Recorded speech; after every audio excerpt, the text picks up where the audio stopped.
வேறு என்ன பண்ணுறீங்க? சாப்பிட்டீங்களா? சாப்பிட்டாச்சா? நான் சாப்பிட்டுட்டேன். கேழ்வரகு கஞ்சி குடித்தேன் இன்னைக்கு. மதியானத்துக்கு சாப்பாடு, ரசம், இது கத்திரிக்காய் பொரியல். என் வீட்டுக்காரருக்கு கட்டி கொடுத்துட்டு இட்லியை வச்சு அவருக்கு கட்டி கொடுத்துட்டேங்க. அவர் இன்னைக்கு சனிக்கிழமை, இன்னைக்கு வேலை இருக்குதுன்னு போயிட்டார். நாளைக்கு தான் அவருக்கு லீவு. இல்லைன்னா இன்னைக்கு சனி ஞாயிறு லீவில் தான் இருந்திருப்பார். எனக்கு என்னாச்சுன்னு கேட்டிருந்தீங்க. உடம்பு சரியில்லையே, என்னாச்சு, ஹாஸ்பிட்டலுக்கு போனீங்களேன்னு சொன்னீங்களேன்னு கேட்டிருந்தீங்க. எனக்கு ஒன்றும் இல்லை, நான் நல்லா தான் இருக்கிறேன் உடம்புக்கு. எங்கள் வீட்டுக்காருக்கு தான் உடம்பு சரியில்லைன்னு போயிட்டு கூட்டிகிட்டு போனேன் காலையிலே. அப்புறம் அவர் அப்படியே போயிட்டார் ஆஃபீஸ்க்கு. அதுக்கப்புறம் நான் நடந்தே வீட்டுக்கு வந்தேன். நான் அப்புறம் எனக்கு சின்ன வயசு தான், நான் ஒன்றும் ரொம்ப வயசெல்லாம் கிடையாது, சின்ன வயசு தான். நான் என்னை அம்மான்னு கூப்பிடாதீங்க, சிஸ்டர்னு வேணால் சொல்லுங்கள்.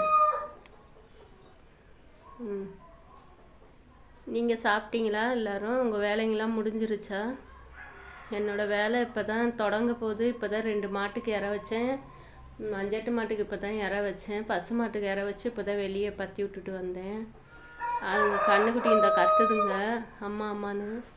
இனிமேல் தான் போகணும், அதுங்களை பார்க்கணும். போய் பார்த்துட்டு வரணும். மக்கியலி போடணும் அதுங்களுக்கு. மத்தியானமாக தீவனம் வச்சிடணும் ஒரேதான்.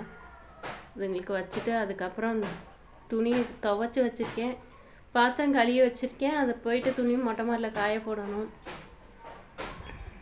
என்னோடய வேலையெல்லாம் முடிஞ்சிருச்சு. சாப்பாடெலாம் செஞ்சுட்டேன். இன்றைக்கெல்லாம் சாப்பாடு கத்திரிக்காய் பொரியல் செஞ்சாச்சு. தெரியவில்லை.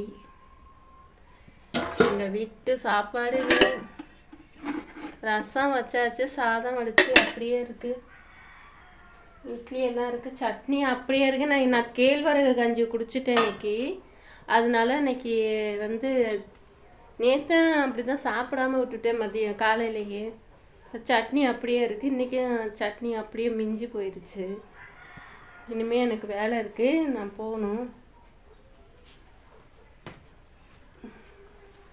மாடுங்களுக்கு இன்னும் திரும்ப இற வைக்கணும். உங்கள் வேலையெல்லாம் முடிஞ்சிருச்சுங்களா?